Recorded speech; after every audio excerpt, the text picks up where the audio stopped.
Okay. What say you, Living Ishe Reviews? Wait, did we even introduce ourselves, guys? Apart from saying welcome back to meet Tekesteandjones. Who are you to the new people? He's still chewing. Let me go first.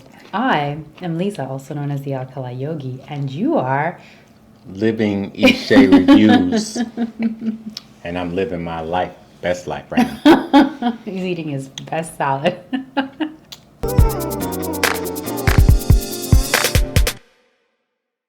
All right, people. Welcome back to our channel. This is Meet Tekesteandjones. And today we're back with another video. We are reviewing MAFS, aka Married at First Sight, season 14, episode 8. Okay. Episode 8. And so we also have a mukbang today. Yes, because we are no longer at the undisclosed location. We are at a home which is still non-disclosed.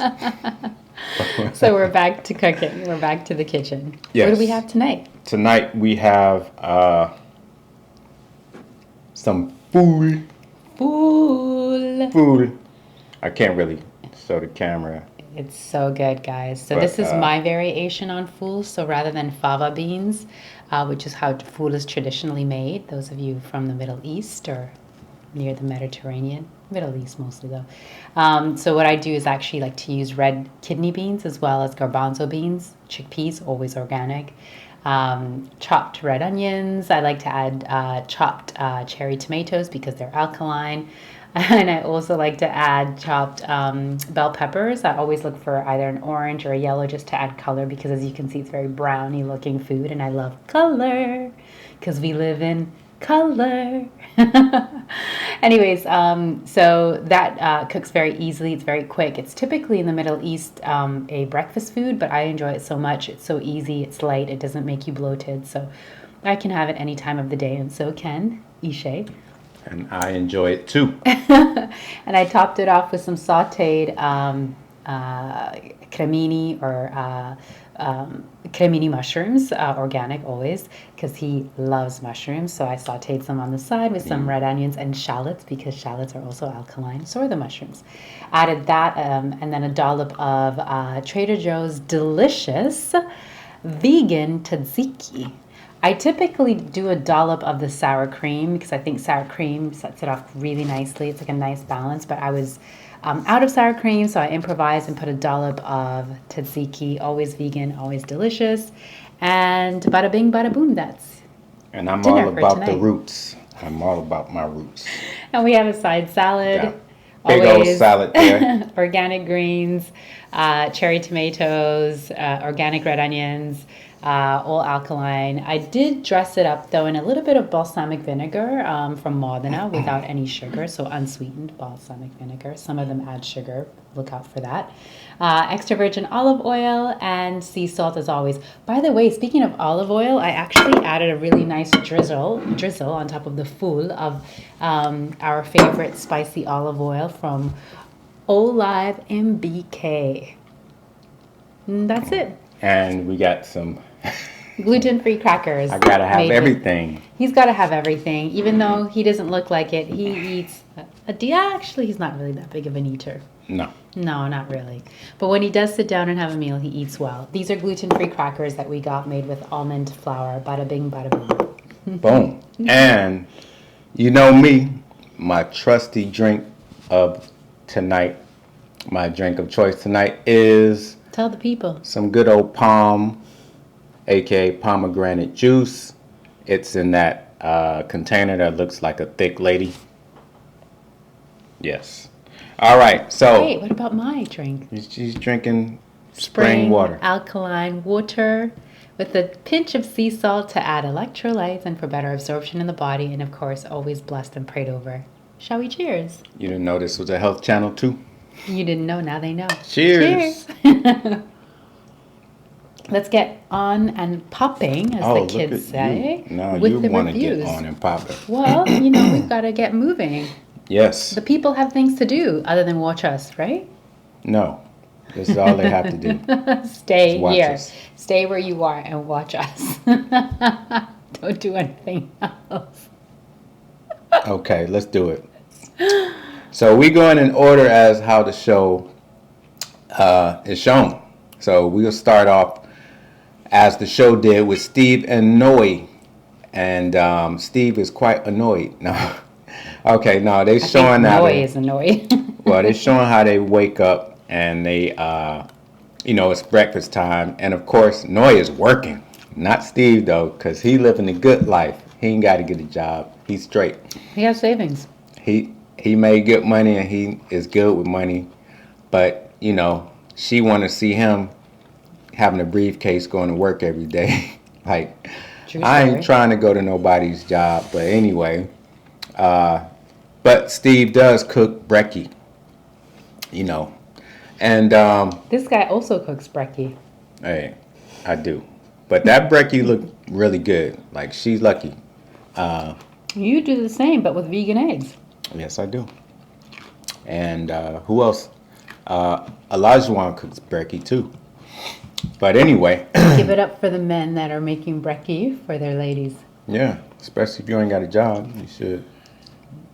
Especially. Anyway, enough of that though. I'm gonna be like that one day. Okay, so Noe, she's a talent acquisition coordinator, aka HR. She hires people, I assume. So they're talking about the housewarming, because this episode is about the housewarming, on Married at First Sight. After they get married and they do their honeymoon, then they move in together to these nice flats, as she would say. I call them apartments, but, she calls them flats. And potato, whatever. Yeah, tomato. So they're talking about the housewarming, and their theme is going to be, their food theme is Chinese and Vietnamese, because Steve is Chinese mixed, and Noe is Vietnamese, so they making. He's gonna make the Chinese food. She's gonna do the Vietnamese food, and they talk about. She's from Laos. Laos, I get those. They so next to each other. Okay, so she's doing a Laotian food, and he's doing the Chinese food, and they are talking about his plan because she's still worried. Like I said, man. This is his world. He don't gotta work. He seems to have figured something out. Yeah, I mean, let's not forget, guys, he's still living in a flat on his own. Unlike some of the other people who are employed. Who have flatmates. Some of them multiple flatmates. He's the man with the plan. But the thing that I noticed about this conversation that they have is his mind has to switch from me and I to we. And that's something that I think a lot of men struggle with when they first get with somebody, living together or get married. It's got to be, yes, not me no more. I just can't do me. It's us and we. It's us and we, but the man should put the woman first.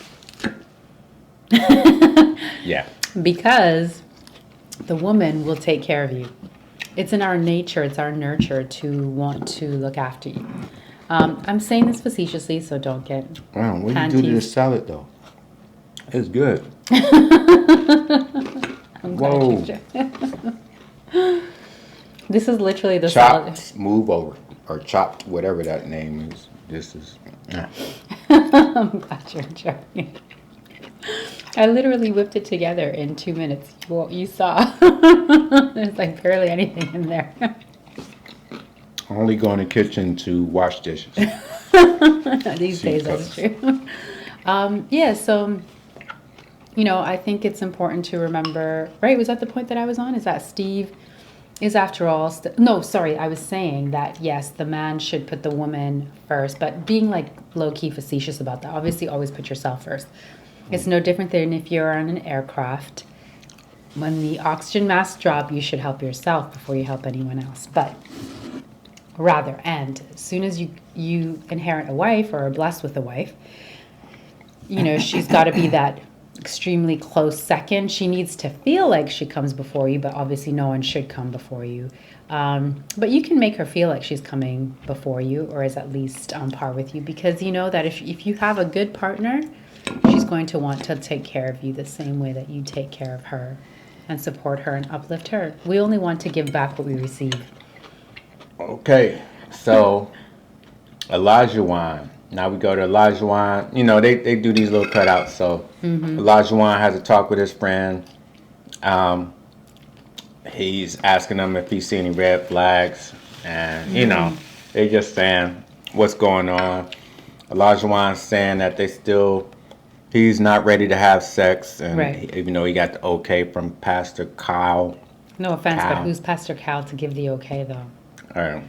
There are two adults. Well, he's the only man he listens to besides his friend. I find it interesting, if I may for a second, that a pastor would be kind of encouraging this, because at the end of the day, piece of paper or not, because let's be honest, right? I mean, apart from, yes, you standing up and taking vows, which are important, what it is this is a legal document. But outside of that, they're still strangers. They've not dated. They probably don't know each other's favorite color yet. So for him to give the go-ahead, I would just say encourage, getting to know each other, taking your time, building intimacy, banter, all the rest of that. And he's trying to entice you. So yeah, I don't understand why that keeps coming up as a point of topic even. They're two adults who have been together 13, 14, maybe 15 days at this point. Wow. It's not like it's a huge red flag if they've not had sex yet. I think there's something to be said for getting to know one another. Well, Elijah, he's used to hitting. He's used to, he's used to pump and dump. So he is... Not pump and dump. This is his first, real serious relationship. So he's had, excursions in the past with mother and daughter and all kinds of craziness. So he doesn't want to look at her in a way that he's used to doing after he blesses them with the thing, whatever it is. He's blessing who? Who's being blessed? When he gets blessed. Can any of the women who have been with Elijah step forward, please, and let us know if it's in fact a blessing? I mean, Is it in fact a blessing? We don't know. Well, she's waiting for it. Never mind. Elijah has very high expectations. So that's what his friend says. You got to let go of some of them expectations. Mm-hmm. He does want a perfect wife. Yeah. And so now we go to Mark, and he's playing catch, with his friend, and he's speaking highly of Lindsay in the beginning, and then what happened? Oh, he doesn't like that she has a filter. I mean, she doesn't have a filter. He don't like that. And then they do a cutaway to one of the when they was on the boat, and they was playing Never Have I Ever, and she just said, never have I ever had a finger in my butt. But she used the ASS. So that this all causes him, how she acts, it causes him to hold back and be guarded. And he's never like that in any relationship. He's always the first one that lets his guard down, tells the person he loves them. So this is really something that his friend is seeing. He seems to have reversed roles in this, because Lindsay, within a couple of days, professed her love for Mark, basically on that catamaran. Is that how you call it? Catamaran or boat, whatever that was, whilst they were in Puerto Rico. Catamaran. Mm. It ends with an N? Catamaran. Mm-hmm. Okay. It should be catamarang. No, I'm just kidding. I like to finish with a hard consonant. No, I'm just kidding. That's what she said. Oh! You're the worst. He's the worst, okay? What is it that was happening earlier that I said something? I said, hurry up, get in here. Hurry up, get it in or something. Or something. And he's like, that's what she said. Like, oh my God, this guy. Anyways, back to Lindsay Mark. She basically professed her love 72 hours after marrying this man. So to everyone else. So it sounds like they've almost done a role reversal where she's like all in and move in with me. In fact, she's already helped him out of his bed bug infested place and has basically said, like, it's a done deal. You're moving into my 1-bedroom flat or studio. I don't know what it is, but it looks small, Lindsay. So yeah, it seems that they've reversed is all I'm trying to get at. And yeah, it's interesting to watch Mark kind of be consistently uncomfortable. Consistently apprehensive and uncomfortable. I don't know. Is this something you reckon they can work through? Yeah, they can work through anything. But, I mean, she definitely have to watch her tongue because, yeah, she's saying some crazy stuff as we'll see. Have you had this experience? Have what experience? I've been with a woman who embarrasses you in public. No. If it happens once, then that's it. And then she won't be your lady anymore. We're not gonna be in public no more. She might be something else. Nah, I'm joking. So, all right, let's go to Michael. So Mike goes to see his sister to talk about him and Jasmina. Yes. Sister has some sage advice, about when to pull back, when not to pull back, or she pulls back. Should he, continue to ask what's wrong, or should he leave space? And she's like, nope. Give her a little bit, but not too much. And she explains to him that she's a woman like her who is pretty guarded to protect herself. Mm-hmm. She can't let you in right now. Mm-hmm. Takes a while because they had conflict since day 2. Day 2, 3, 4, and it's never stopped. And no offense, Mike, but the blow up was on day 4, though. The blow up. Right, and no offense, Mike, but it seems to be primarily coming from you, this conflict. Maybe it's the editing, let us know, but yeah, it does seem to be primarily coming from you, so I think own that, work on that, and, make this thing work. You've got yourself a winner. Jasmina is the whole package. She is. She's good. She's a good girl. But you don't want to cross her because you don't want to be. She's one of the people you don't want to be on her bad side. You might never recover. I mean, that can be said about any woman. Some women, they can forgive you. She don't seem like the forgiving type. But by the way, if you're wondering what these "but" means, it's basically, I don't know. It's a saying that came from my hometown of Bologna in the northeast part of Italia. If you're Italian, you already know. But I hear this thing a lot, so I just don't even know when it's happening. I just hear it so much. It's a sound that really kind of sums it up. It doesn't even really need explaining. But I hear it all the time. But I walk in the house, she goes. All right, so let's go to Chris and Alyssa. So Chris arrives at his home after this crazy experience. After saying he wants a divorce, we see him going home. And he's like just sad that he has to break this news to all the people, especially his mom. So he gets on a Zoom or, video chat with his mom. And, his mom's asking questions. He's telling her, and his mom's kind of like, yeah, I knew it. Like, I could just tell. That's the way I think she kind of knew, but she was hoping for the best. And you could see all the cutaways. That shows like all of her stonewalling the conversations and walking away. And you know, they probably set the record. They have set the record For shortest marriage. shortest marriage on MAFS history. Well done to you guys. At least you accomplished something. They did. We can give They that did do around as something well. together.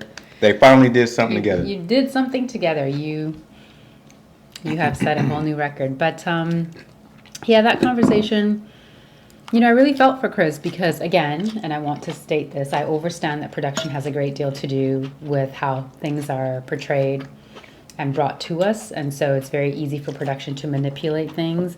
And I get it. And in fact, I even said this to you last week, Alyssa, that I do think that you pissed somebody off at production because they are going out of their way to make you look stupid. Like legitimately stupid. She looked crazy. Yeah, they're not I mean they're not holding back any punches. So I don't know who you pissed off, but I'm guessing it's a number of people. And so keeping that in mind, not negating any of that, it's still, you know, tugged at my heartstrings to see Chris kind of play out again for his mother, what transpired over the last couple of weeks and how, you know, he really tried. And he even got very emotional towards the end of that conversation. You could see that he was emotionally impacted by this experience and what he had been preparing for months and had been anticipating of, which was, you know, a marriage with someone, at least somebody that would give it a go. And again, maybe it's just production, but by the looks of it, Alyssa did not give it a go. Not even a slight chance. Man, his pride, ego, confidence, all that's shot to hell. Because this lady didn't give him a chance, and he was attracted to her. I mean, Alyssa's attractive. I'm not going to take that away from her.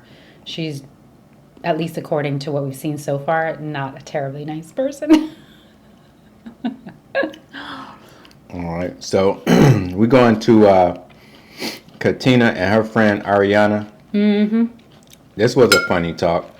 Heartfelt conversation. Yeah, so Katina asked, you know, asked Ariana what she felt about. And Ariana was like, yeah, she was like, that dude talks a lot. Like, he can't shut up. Like, he talks and talks to where, like, you can't ask him a question because he keeps talking. Maybe it's he does that to hide that he don't want to answer. She just don't have a good opinion about him. And she asked him, you know, I guess he said that he never dated a black woman or African American woman before. We find out he's been with them, but he hasn't had a relationship with them. But the thing is, they was like, why didn't you ever date a black woman? And he was like, because I never found any that was attracted to me. Maybe when he started talking, they was like, no, I'm good on that. I don't love it when black men say this, because I don't believe it. Yeah. There's always somebody that will find you attractive. And let's be honest, Olajuwon, we can say a lot of things about you, but we're not going to say that you're unattractive. We're not going to say that, so... I'm not saying that. You cannot tell me that... I'm not saying anything regarding his looks. That's fair. But nobody is saying that you're not attractive. So in nearly 30 years, I don't recall exactly how old he is right now, but I'm guessing late 20s, maybe inching closer to 30. Like, you cannot tell me that there has not been ever a black woman that has found you attractive. Obviously, if they found you enough to let you hit it, there was attraction there. So that excuse for me is exactly that, an excuse. And I don't love it, and I have a lot of opinions about that, but I won't get into it right now. Well, yeah, another comment that that made them go is when he said, I'm trying something new. Right. They're like, this is your final decision. Yeah, her friend, Katina's friend, is like, he's a black man. He looks black. He is black. And she was like, well, you know, he is Irish and he's got a mohawk. She's like, he's a black man. Nobody's going to mistake him for Irish or white for that matter. Me personally, I didn't know he was mixed until they said it. Until we've seen a picture of his mother. So, but at anyway, Katina's not concerned about all that. She's like, yeah, we good. We talked about it, and I'm not concerned. It's nothing for me. Can I say,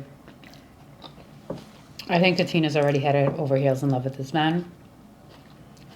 I think she's making excuses. What do you think? Yeah, she's protecting him. Yeah, she's protecting him. I think guys with like Olajuwon, who are so attractive and equally cocky, they are also very charming. Katina, I will just say this. I don't know Olajuwon. I don't know. I could not tell him from a can of paint, honestly. But guys like him are very suave. They're very charming. They can always talk a good talk. So whilst I see that your emotions have, sort of propelled you forward in this process, which I think is a great thing, you should carry through with this process. Just, stay level-headed and grounded at the same time. Because I don't know, it's still too soon to tell whether or not Olajuwon's even mature enough for a marriage, honestly. I always kind of feel like men who are in their late 20s are a little bit too young and not yet mature. But obviously that depends a lot on what you've been through in life, what you've experienced, et cetera, et cetera. But generally speaking, I always think that that's a little bit too young for marriage. So I would just say, keep a level head. I understand that you're very invested and that you want this to work. But just take care of yourself. Protect your heart, as the streets of New York say. All right. So now we see everybody going shopping for their housewarming. Then they show Alyssa talking to her friend. Well, she lies to her friend up and down. That part. She's just making stuff up. Her friend was asking her if they had any deep conversations. And she's like, no, we never got to. And then they show the cutaways of every time he wants to talk. She leaves, or she says, I don't want to talk to him. I hate him. Like half a dozen times they have. Yeah. Can you tell him not to come near me? That type of thing. I hate him. His gestures are so aggressive. They showed all of your buffoonery, Alyssa. This is why I told you. You pissed somebody off. You really did. Because they were all too happy to wrap all of those beignets up in a nice little package and present it forth. Just to make you look stupid. The editors was on their job. They sure were. Then she even said, I didn't feel any effort from him. When he was making, then they did the cutaways to like him always trying. They just proved that she was a lying, manipulative weirdo. Karen. Oh, I mean Alyssa.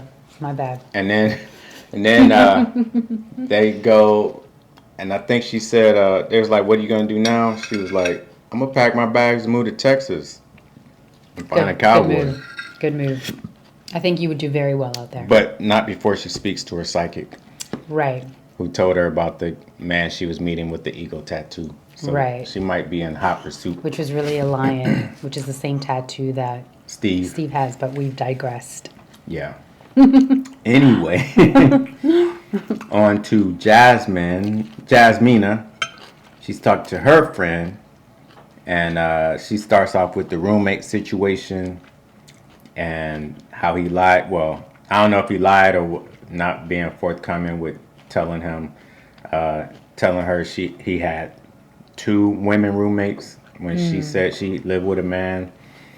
She wasn't really worried about the roommates. It was just like, why didn't he tell her? Like, is that something that he was hiding, or like, what's the deal? I could see that, And then Jasmina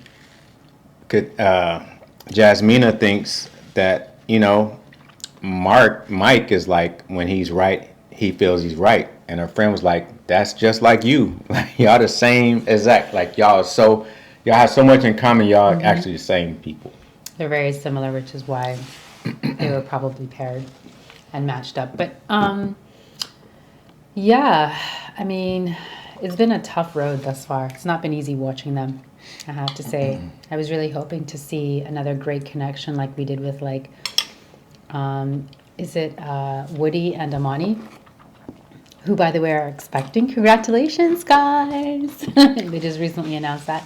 But I was expecting to see, or I was hoping to see, two really great connections. But what we're seeing is a little bit more strife between the two, which is kind of similar to Karen and Miles during that same season of Woody and Amani. But, you know, Karen and Miles stayed together, so there's still hope. I just think that Mike has a lot more work to do. Not saying that Jasmina doesn't. It just seems, again, and it could be the editing, that Mike has been the primary conflict stirrer, so to speak. Yep. Okay, so now we go to Mark and Lindsay. Mark and Lindsay. And they're starting with the parties.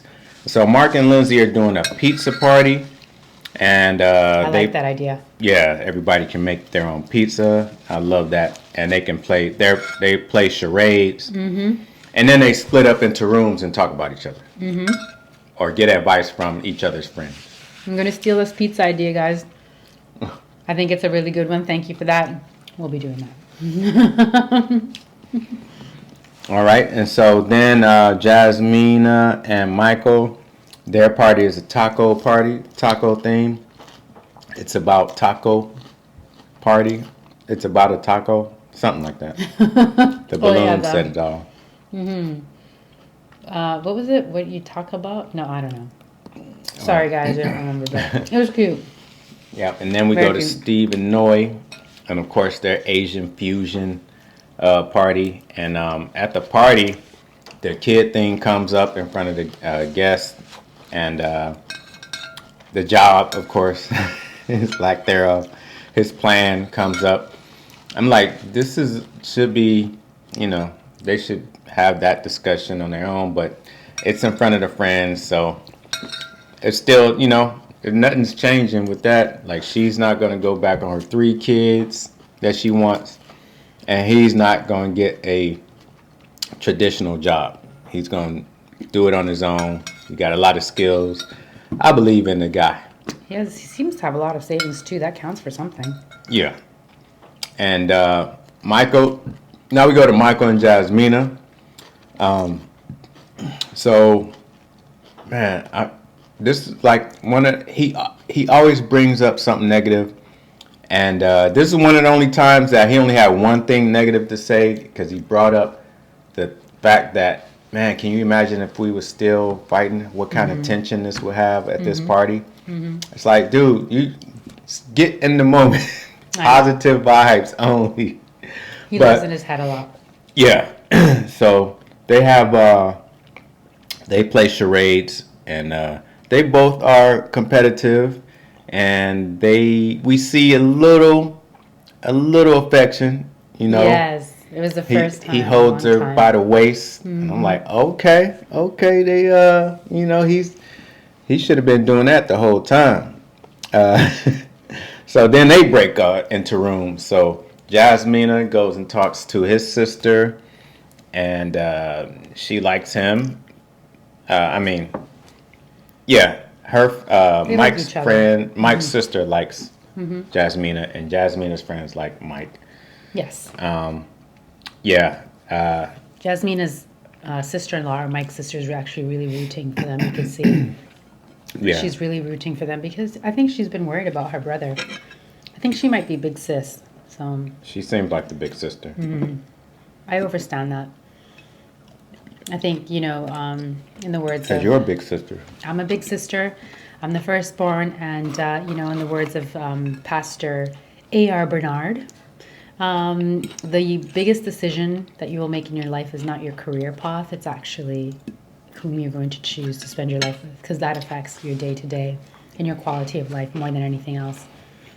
Because this person can either help to build with you and build you up, and you're both building each other up, rather. It shouldn't just be one person building the other person up.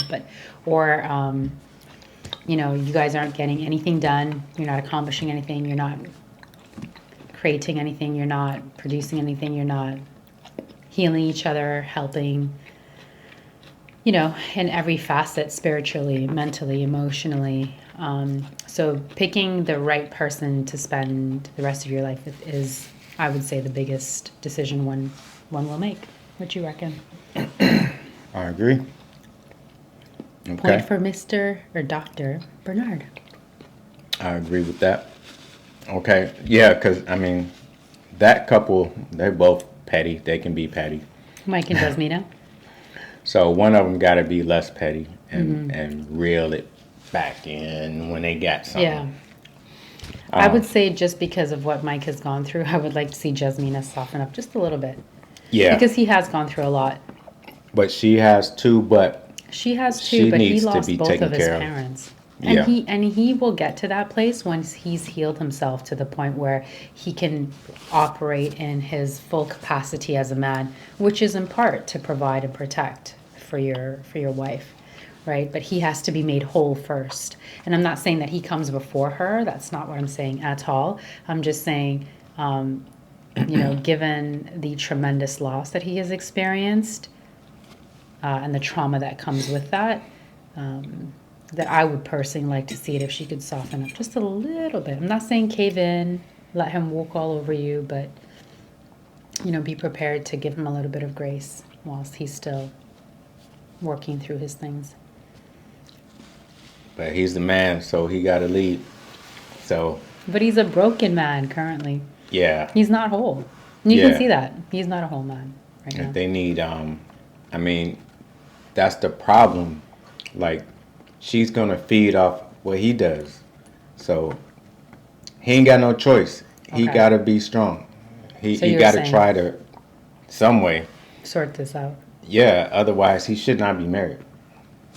Yeah, and maybe it was premature, you know. And again, as big sis, I get it why his sister wants to see him with somebody who will take care of him, who will welcome him home at the end of a long day, who will be there to listen to his fears, to share his dreams, to give him stability in his life, right? I understand all of that, so I can appreciate where she's coming from. So maybe you are right. Maybe Mike is just not ready. I mean, he is really young still. He has plenty of time to put in the work in order to become whole and to heal himself. So maybe you're right. He might have skipped a couple of steps. He maybe should have worked through that first before he signed up for this because, like you said, the man does lead. Yeah, I mean, for her, she's a teacher. She's around. She's taking care of kids all day. I don't think she want to come home and take care of a grown man. That's fair.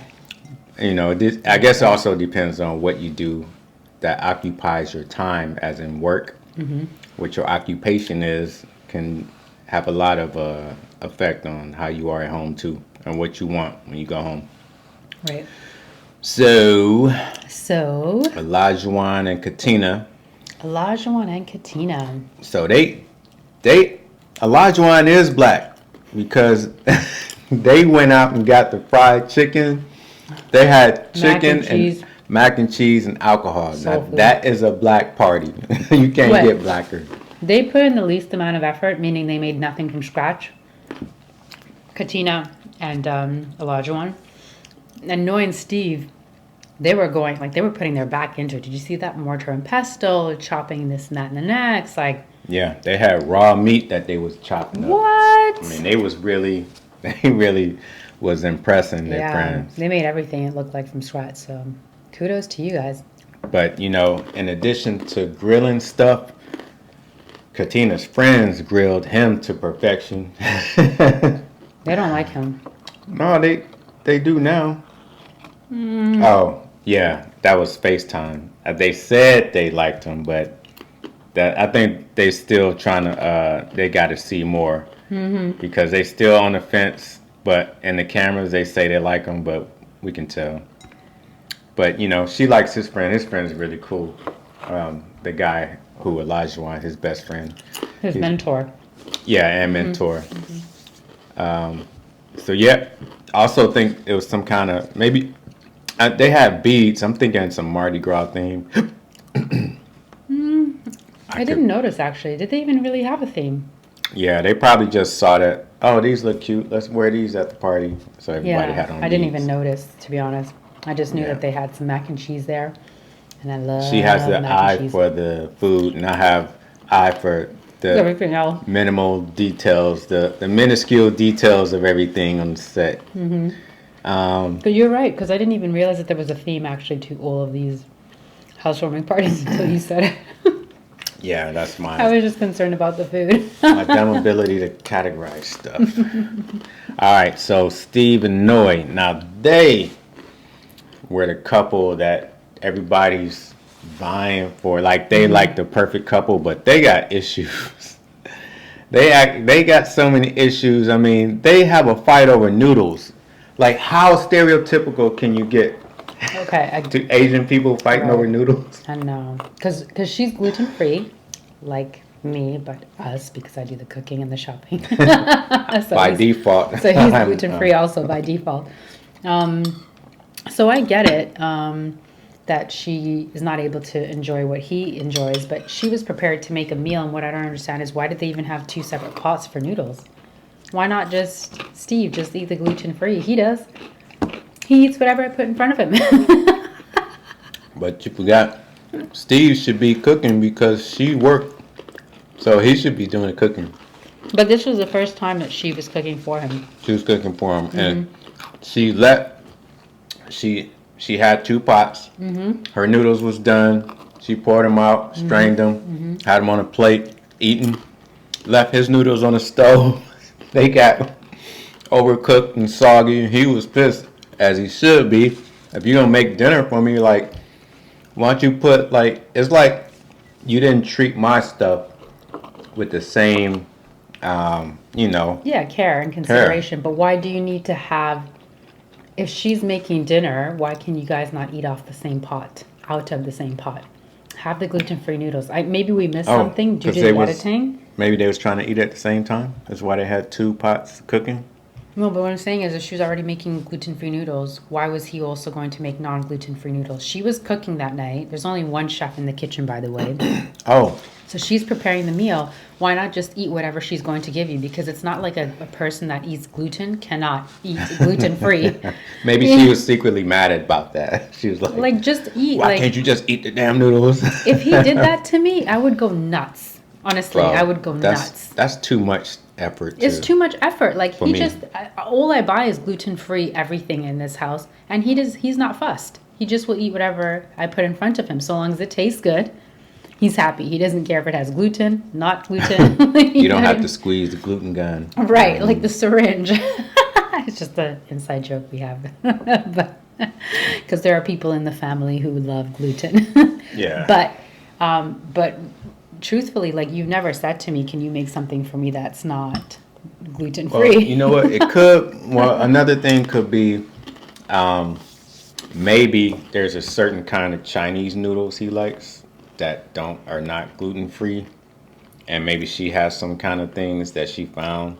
But again, if she up until now has not ever offered to cook you anything. I'm trying to give you an out, Steve. It's been 2 weeks. She has not offered to cook you dinner. You say that this is the first time, and you're excited about this, and you're looking forward to it. Your wife is going to make you a meal lovingly prepared by her hands. Your job is to sit back, relax, kick your feet up. Wait until it's your turn to go in there and clean up afterwards. That's it. I don't understand why there's all this, a pot for you, a pot for me. I couldn't live like that, honestly. I couldn't do that. Remember what I said? He's still in the I, me stage. So he has his stuff. She has hers. He's not in the we stage yet. Right, okay. You're right. You are right. I did not consider that. They actually, man. But this fight got so out of control that she took the dog. Yeah, she packed up a bag sushi. and sushi and went and stayed at her house. Didn't return any of his texts or calls. And then she went on social media and told everybody that. Like, that's real immature. That's a real sign. That's a big sign of immaturity. Like, she got the job and she's responsible enough, but to do that was messed up. Like, he's trying to communicate. He's really putting in the effort. And so like he even explains it. Like I like his explanation, and he was almost. I mean, he was scolding her a little bit, but in a teaching way. It was a teachable moment. Yeah, I mean, because he's a man, and he was acting like the man, and he was acting like the authority figure, but he wasn't being too harsh. No. But he was logically explaining why it's not okay to just not talk and then go post it on social media. Yeah. Where like his family follows her, all his friends, and it's like, why? Yeah. Why is this? 100% back Steve up on that. 100%. It is a sign of immaturity, and it's also passive aggressive. Mm-hmm. You know, it's like I'm gonna let the world know and send out these subliminal messages to my husband that I'm not pleased with him, versus just having a conversation with my husband and nipping it in the bud and potentially being able to make up that very night and get a good cuddle in. A waste. I've been there before. Somebody used to always put it on social media. He's like, not referring to me, let it be known. No. He is not referring to me. This was pre-Alkali Yogi. All right, let's move off of that subject. Olajuwon and Katina, he cuts, he cuts his hair. Hallelujah. Yeah, but that's something, I think that's pretty big. You cut your hair for a woman. Because she has swag. And he even said it himself. She has more swag than me. Welcome back to the community, Olajuwon. Seems like you've been away for some time. She ain't gonna let it go. Welcome back. Where have you been? She's not gonna let that. In these streets of Boston, who have you been laying with? Hey, but not people with swag. My whole thing about this is, he cut his hair for her, and she liked it. Mm-hmm. But he still hasn't seen her real hair. This is an assumption. This is alleged. Allegedly. We haven't seen it. We have not seen anything other than these beautiful, full-length, real human hair wigs that you have, which look like they cost a pretty penny and are very nice. In fact, if anyone knows where she's gotten her wigs from, I would also like to purchase one of these wigs, so let me know. She's so pretty, though. She don't need those. And this is what we're saying, because she's long, lean, she's got the body of a model, she has the face of a model. She would look great with anything. So our point is just this. We hope that there isn't like an insecurity there about your hair, because whilst we understand it's your crown, there's always something that you can do with your natural hair to enhance or to complement you, especially if you have great hairdressers around, which you may not have in Boston. You might need to go down to the Atlanta, but hey, at least you're in America, so that's always an option. Or any black city, really, if not Atlanta. You should be sorted out just fine. Yeah, I mean, truthfully, you could be bald, Katina, and you'd still be drop dead gorgeous. So just hoping that it's not an insecurity of yours. That's all. And I want to go back to Stephen Noy. Noy and Steve, there's guys who are hovering over social media, just waiting to see if something's going wrong in your relationship. That's true. So true. they can go ahead and DM. That's true. So keep that stuff in-house. Yeah. Not on social media. And that's especially true with marriages. I think we've all grown up hearing that what happens between a married couple, provided no one is like physically hurt or there's no domestic violence situation, should really be kept between a married couple and whomever is their advisor or counselor. You can bring in a professional, but to bring in the world is probably not the best way to have a successful marriage. Yep, it's a killer. Social media can be a killer. Yeah. Okay, so it's now day 15, 2 weeks. 2 weeks in. And they go to a big, get together. They all go to the bowling alley. With very unique bowling pins, by the way, I might add. Weird. Not seen those Boston before. Thing, probably. So everybody's competitive, which is good. And you got Steve and Noy there. They putting on their face. They got a save face. They got to act like everything's fine because everybody's looking at them to be that couple. Clutching my pearls. And so let's see. And Mark, we find out that he has never had a taco Now, I have no words for this. I don't know if this is. I know white people like tacos. Everybody likes tacos, but how has he never had a taco? Even the people that are building the wall down south like tacos. Let's keep it real. Everybody Those asking very for the wall people, likes tacos. They still like tacos. That's right. And they probably also eat shawarmas and falafels, but I digress. But it really just goes to show you just how little exposure Mark has had. Didn't he say that going to Puerto Rico was his first time leaving the continental U.S. as well? I don't remember that part. I think so. Forgive me if I'm wrong, but I feel like he said that because Lindsay's a lot more well-traveled. She's lived abroad. She speaks more than one language. She got it going on. She's she's a more, I guess you could say, global person. She was introducing him to the, what are those delicious, when they have the rice and it's wrapped in the grape leaves? It comes from the Mediterranean. She was also introducing him to that too. The name escapes me, and I'm the foodie here. Yeah, I can't think right now. I don't recall either, but I know it so well. Remind us. They taste really delicious. It's kind of like it's shaped like this. It's the rice wrapped in the grape leaf. It's a burrito, no, Greek style. It's not. With it's a grape leaf thing. instead of tortilla. No, it's like an app. It's really yummy. No. But yeah, so I think that in that regard, they're good for each other because he needs more exposure. But I also empathize with Lindsay if she ever gets impatient because it's not all that attractive necessarily, just depending on your personality type. To be with somebody who has been so sheltered and not exposed to different cultures and places and foods. And, like, I couldn't do it personally, so I give Lindsay kudos. For me, that's a no-go. Like how for Noah, it's like 3 kids or nothing. I would struggle to be with somebody who's not left the continental United States, who's never tasted a taco, who has never tried proper Greek food. Like, these things are so common in America. Or do you think it's just coastally that they're common and in middle America not so much? Probably not so much, right? No. I just think it's just one of them people things because we can't paint that broad brush with everybody. That's true. I think everybody's gotten out, and some people just never leave their 12-mile radius. That's fair. 12-block radius. So everyone is waiting for Chris and Alyssa.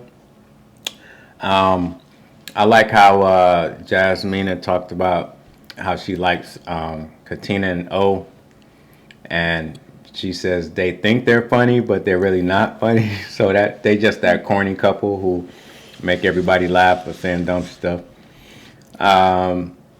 So then when they bring up how everybody's meeting with Pastor Kyle went, that's when everything came out. So you got Alyssa up here explaining, I tried my best. Oh, this is when Chris broke the news to everybody that they was getting divorced. Like nobody was surprised. They were crickets.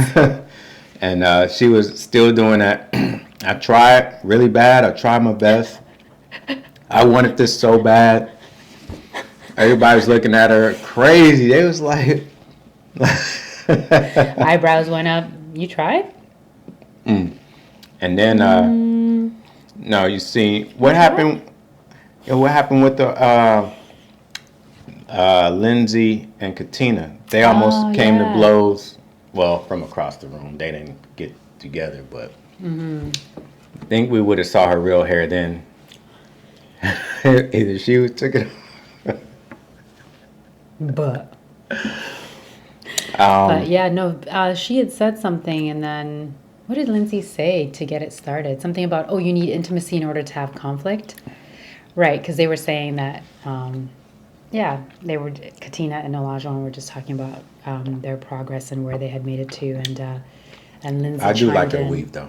I like Katina's. That's why I said, if anyone knows where she got it from, put it in the comments, because I, too, am looking for a wig just to switch it up, I'm in my baby lock journey, right, 11 months in. But, as a woman, I like to maintain the right to switch it up and have fun. Yep. So, well, yeah, they came to almost came to blows. Yeah. And She's like, I'm not going to argue with you again in front of camera. Yeah, don't talk to me over there. I told you. Yeah. Because Lindsay was just like, why you rolling your eyes?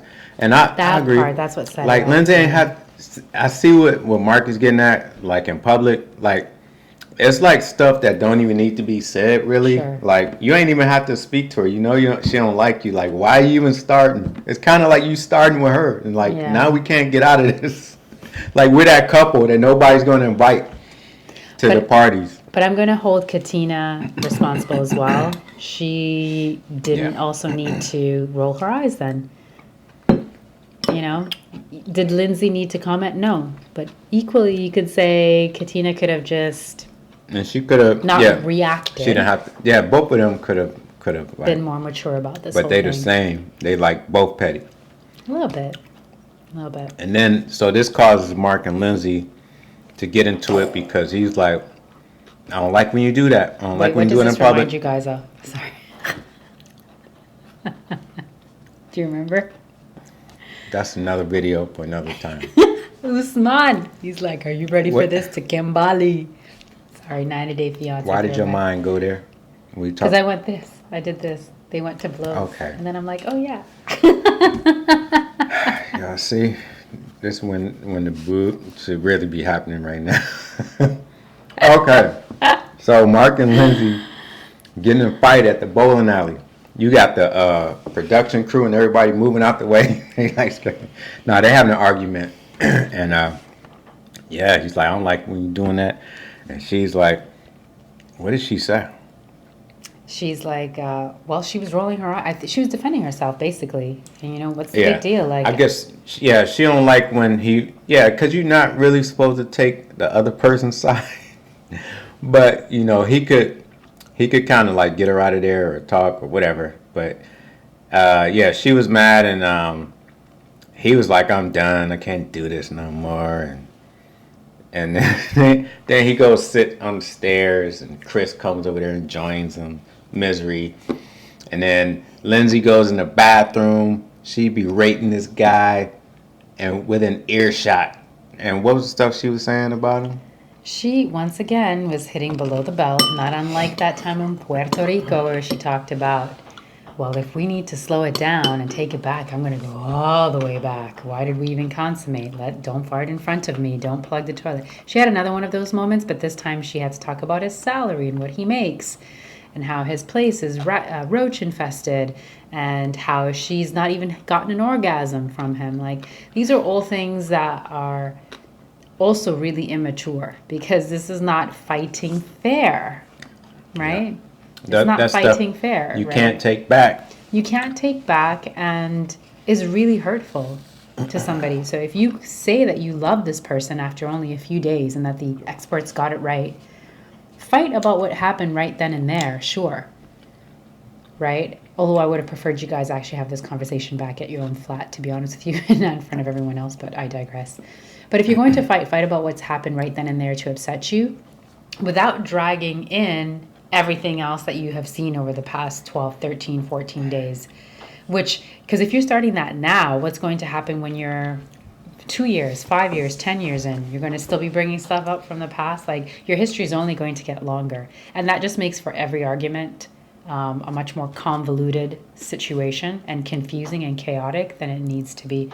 It also keeps you fighting probably longer than you need to. You know? Thoughts, Living Ishe reviews? Man of a particular age? No thoughts.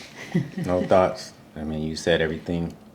She's acting immature, and every moment when it's time to get mad, she wants to throw out that she's doing better in life than he is, and he's like pretty much nothing. He should be lucky to be with her.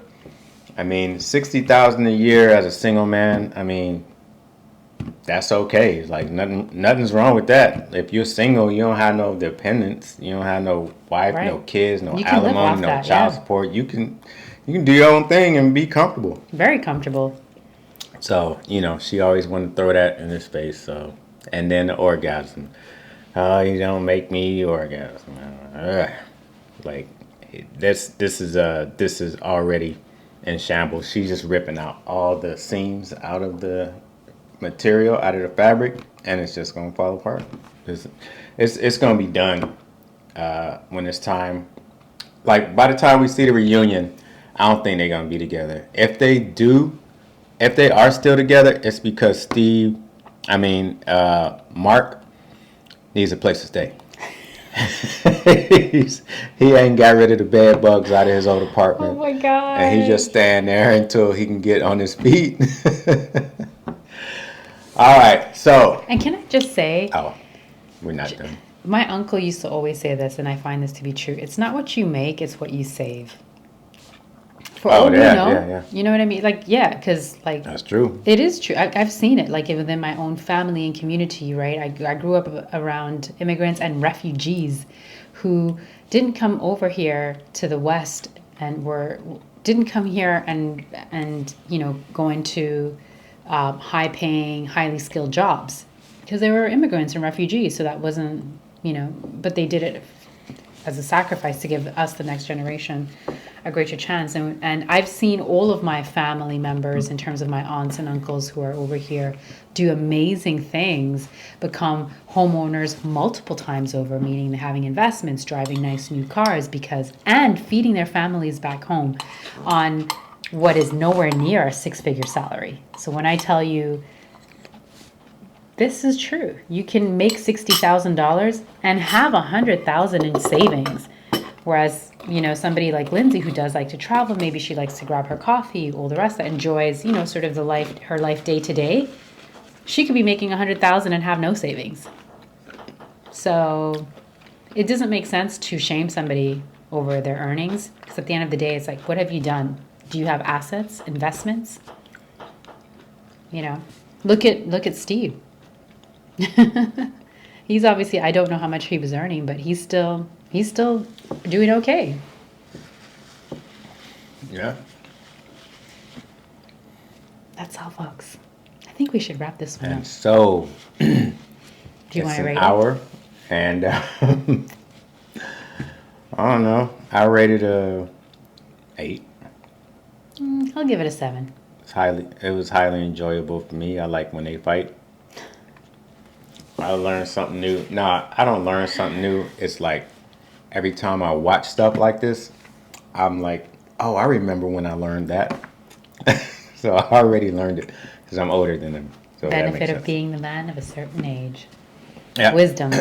And on that note, we gotta go. Toodles. Because I'm done with all my food except for my crackers. So, I guess we'll see you next time. Be free, stay free, get free. Stay decent, folks. Bye. Bye.